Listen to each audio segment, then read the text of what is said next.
আর একটা রেসিপি নিয়ে আজকে হাজির হলাম আপনাদের মাঝে। তো আজকে আমি স্যাম, বেগুন, আলু দিয়ে ভর্তা করব। সাথে আছে রসুন আর আছে জলপাই। জলপাই দিয়ে আমি ভর্তা করব। অল্প কাঁচামরিচ দিব আর মরিচ মরিচ ভাইজা তারপর আমি ভর্তা করব। আর ডিম ডাল দিয়ে পাক করব। তো ঠিক আছে, এই যে আমি যে কড়াই বসায় দিলাম। কড়াইতে তো আসসালামু আলাইকুম, আশা করছি সবাই ভালো আছেন। তো আমি যে তেল দিয়ে দিলাম। ডিম হয়েছে বিপদে আপনজন। যেমন মাছ খেতে ভালো না লাগলে, গোস খেতে ভালো না লাগলে সোজা ডিম, আর কিছু করার নেই। ডিম পাক করো, কুইরামি কাম এটাই। তো এই যে আমি পেঁয়াজ দিয়ে দিলাম।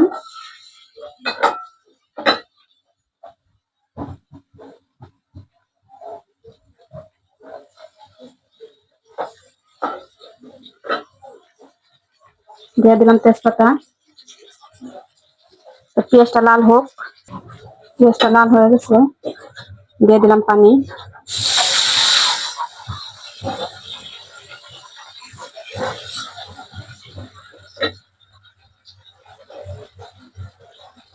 দিয়ে দিলাম মরিচের গুঁড়া।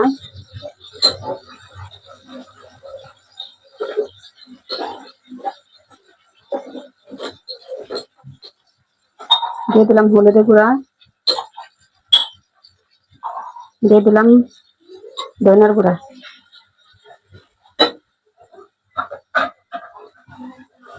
আর দিয়ে দিলাম আদা রসুন বাটা।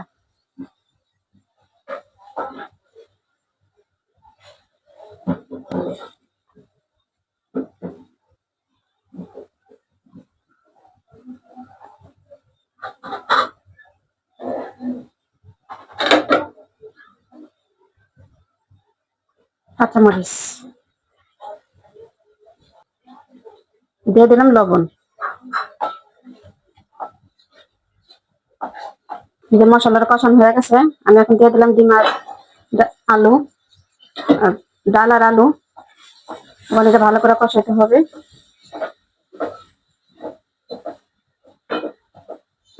ডিম আলু কষানো হয়ে গেছে, আমি এখন পানি দিয়ে দিলাম।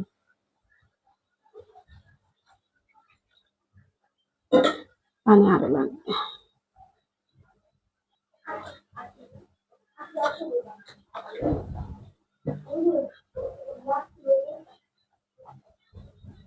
এখন এটা আমি ঢাকা দেই।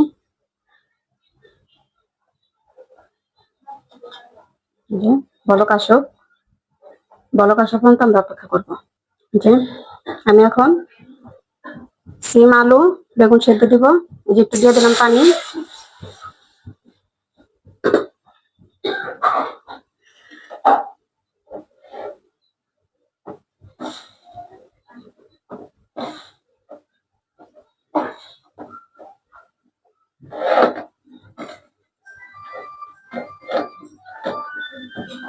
ভর্তা না আমাদের পছন্দ, তারপর এটা আর কি আপনার সবজিগুলো আছে।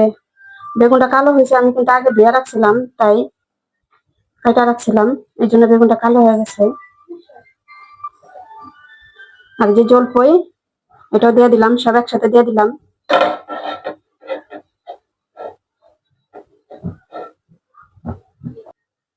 যে লবণ দিয়ে দিলাম। আজকে কিন্তু আমি বাটনার, যেটা ওই যে বাটনারে ভর্তা করে সেভাবে আমি ভর্তাটা দেখাবো আপনাদের। আমি আজকে বাটনারে ভর্তা করব। তো ঠিক আছে, এটা সেদ্ধ হোক। রংপুরে যে বাটনারটা ভর্তা করে ওইটা, এটা সেদ্ধ হোক। ঢাকা দিলাম। আসুন দেখি ডালটা মনে বলক এসে পড়ছে। দেখি আমি, হ্যাঁ বলক আসছে।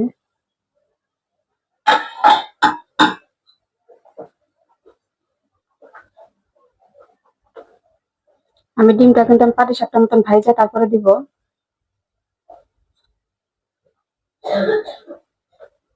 কারণ ডিম সেদ্ধ করা ডিম দেখাইছি আপনাদের, সেদ্ধ করা রান্না দেখাইছি, তারপরে হাফ বয়েলের মতন রান্না দেখাইছি। এখন আমি 5-7টা মতন আপনাদের চেষ্টা করতেছি দেখানো। যে যে যে যে পছন্দ করেন সেভাবে পাক করে খাবেন, সেটা আপনাদের ইচ্ছা। আবার ঢাকা দিলাম আমি। আসুন দেখি ডালটা আলুটা সেদ্ধ হয়েছে কিনা।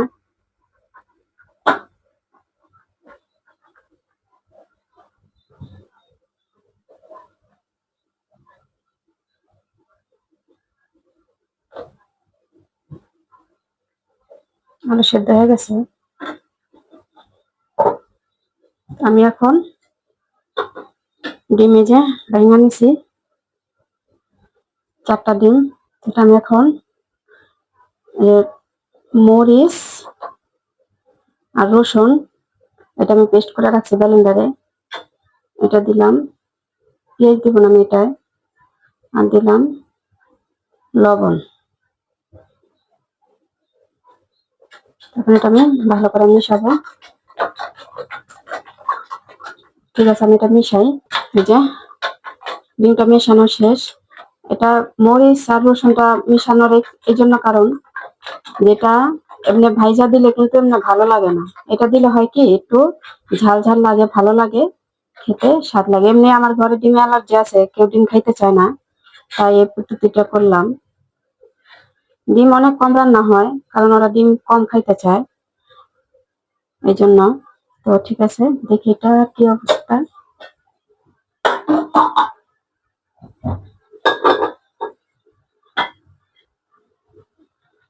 আলুটা সেদ্ধ হয়ে গেছে। তো এখন পানিটা শুকাইলে আমি এটা নামাই ফেলবো। পানিটা শুকাক, পানিটা শুকাক। এটা যেটা পানি শুকায় ফেলেছি, পুরো পানি শুকায় গেছে। এখন আমি এটা নামাইয়া ডিমটা ভেজে নিব। যে ডিম ভাজার জন্য আমি কড়াই বসাই দিলাম। প্রথমে ভর্তার জন্য আমি মরিচ ভেজে নিব।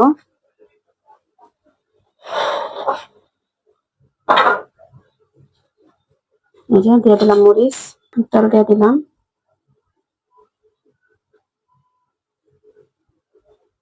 আর পেঁয়াজটা আমি আজকে ভেজা ভর্তা করব। কাঁচা পেঁয়াজের ভর্তাটা আমি খাইতে চাই না, তাই আমি পেঁয়াজটা আজকে হালকা লাল করে নেব। আমি মরিচটা ভাজি। যে মরিচটা উঠাই আমি পেঁয়াজটা দিছি, পেঁয়াজটা লাল হয়ে গেছে। এখন পেঁয়াজটা উঠাই। পেঁয়াজটা আমি উঠাইলাম। এখন আমি ডিমটা ভাজি। বিসমিল্লাহ।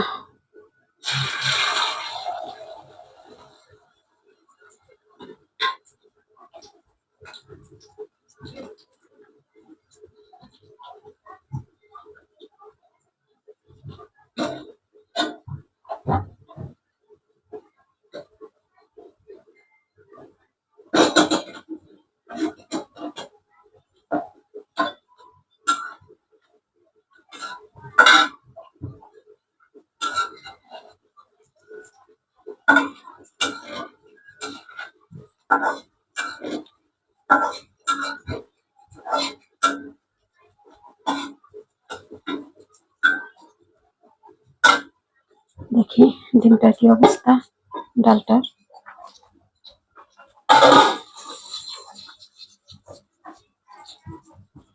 ডালটা কিন্তু সেদ্ধ হয়ে গেছে, আলু সেদ্ধ হয়ে গেছে। এখন আমি একে একে ডিমগুলো দিয়ে দিব।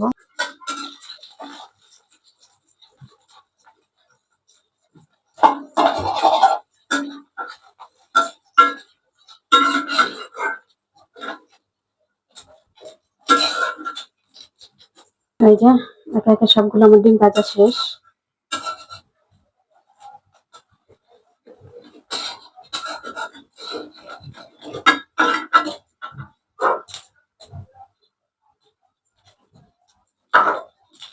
ডিম হয়েছে আমাদের বিপদে আপন। আমি তো প্রথমে বললাম। আর একটা কথা আছে না, যে আপনার থেকে পর ভালো, পরের থেকে জঙ্গল ভালো। এরকমই, গোস না খাইতে মন চাইলে মাছ খাই, মাছ না খাইতে মন চাইলে ডিম খাই। মানে ডিম হয়েছে মানে যে মানে ওই যে আপনার তো পর ভালো, পরের তো জঙ্গল ভালো, এটা সেরকম একটা খাবার। ঠেকা যা হয় আর কি। তো আজকে মাছ মাংস আর কিছু পাক করলাম না, তাই ভাবলাম আজকে ডিম দিয়ে ডাল দিয়ে পাকাই, তাই এটা করলাম। তো ঠিক আছে, আমি ডিমটাও দিয়ে দিই। যে ডিম ভাজা শেষ, ডিম ভাজা দিয়ে দিলাম সব। আমি কিন্তু 4টা ডিম দিছি, 4টা ডিমের আমি 8টুকরা করছি, কারণ ডিম তেমনি অ্যালার্জি আমাদের ঘরে, কেউ খাইতে চায় না সেরকম। তারপর আর কি পাকানো ঠেকা যদি খায়, তাই। এখন আমি সব শেষে আমি দিয়ে দিলাম জিরার গুঁড়ো, ভাজা জিরার গুঁড়ো দিয়ে দিলাম। পরিমাণ মতো অল্প করে, আর একটু লবণ লাগবে, লবণ দিয়ে দিলাম।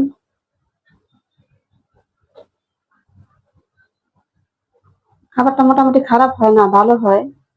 যদি আপনাদের ভালো লাগে তাহলে আপনারা দেখতে পারেন, ট্রাই করে, ইনশাল্লাহ ভালো লাগবে। তার একটু ঢেকে রাখি, ডিমটা একটু জাল হোক, তারপর আমি তরকারিটা নামাই ফেলবো। তো চলেন এখন আমি ভর্তাটা করি। তো এই যে আমি বাটনারে ভর্তা করুম আমি তো বলছি। তো এখন মরিচগুলো আমি করে নেই। আমি হাতেও করতে পারতাম, তো বাটনারে ভর্তা তো বাটনারই হবে, আর হাতের ভর্তা তো হাতেই। হাতে কিন্তু সব জিনিস স্বাদ হয়। আমি আজকে আপনাদের আর এক পদ্ধতিতে ভর্তা দেখাইলাম। তো বাটনার ভর্তাটা কোন দেশের থেকে প্রচলন হয়েছে আপনারা কি বলতে পারবেন? তাহলে কমেন্টে বললেন যে কোন দেশের থেকে এটা প্রচলন হয়েছে। তো আপনারা যদি কমেন্টে বলেন তাহলে ভালো হবে আমার জন্য একটু। তো এই যে সব দিয়ে দিলাম উপকরণ, যা যা আমি সিদ্ধ করছি সেদ্ধটা আমি দেখাইলাম। তো এখন আমি দিয়ে দিলাম সবগুলো। তুমি জানো না কোন দেশ থেকে প্রচলন হয়েছে? আমি জানলো, আমি দেখি আমার দর্শকরা যদি জানায় আমার এটা ভালো না। আমার দর্শকরা কি বলে দেখি। যে যে জানবেন কমেন্টে জানাবেন। আমার দর্শকরা যদি আমাকে জানায় তাহলে তো আমার কাছে একটু ভালো লাগবে। এই ভর্তা কিন্তু আপনি টমেটো দিতে পারেন, কাঁচা টমেটো। তো আমার বাসায় আজকে টমেটো নাই। পাকা টমেটো দেওয়া যায়, কিন্তু পাকা টমেটো তারপর পানি উঠে, তো এই জন্য আমি দিলাম না। তবে কাঁচা টমেটো দিলে একটু চুকা চুকা লাগে, ভালো লাগে, এই জন্য আমি জল করে দিছি, এবং ভর্তাটা চুকা হয়, ভালো লাগে।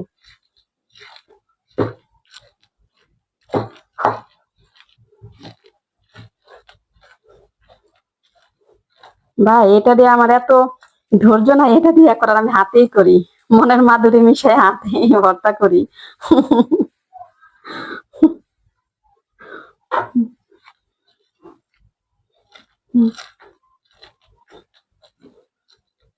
হাতের ভর্তা স্বাদ অনেক, যে কোনো জিনিস পাতায় হাতে।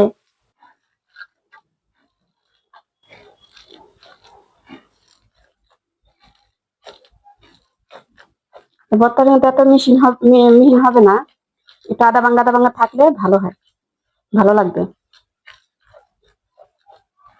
সর্ষে তেল একটু, ক্যামেরা কি আমার কাছে?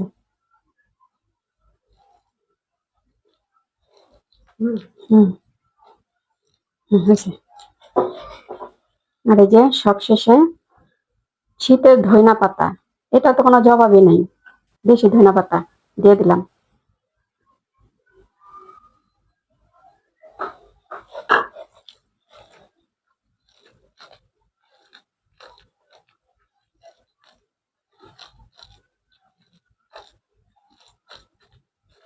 আমার ভর্তা শেষ। এখন আমি ডিমটা চুলায় দিয়ে আসলাম, দেখি ডিমটা কি অবস্থা। ডিমের তরকারি, ওরে বাবারে মাশাআল্লাহ, ডিম তো পুরো ডিমের মতন হয়ে গেছে, ফুইস না। এই যে আমার ডিম আলু ডাল হয়ে গেছে। তো চলেন এখন আমি নিয়ে যাই। তো এই যে আমি চুলা থেকে নামাই আনলাম, এখন আমরা খাওয়া দাওয়া করবো। বাইরে দেখাই আপনাদের।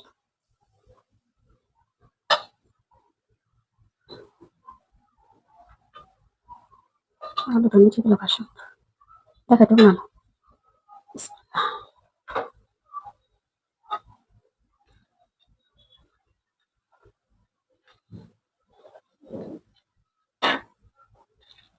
এই যে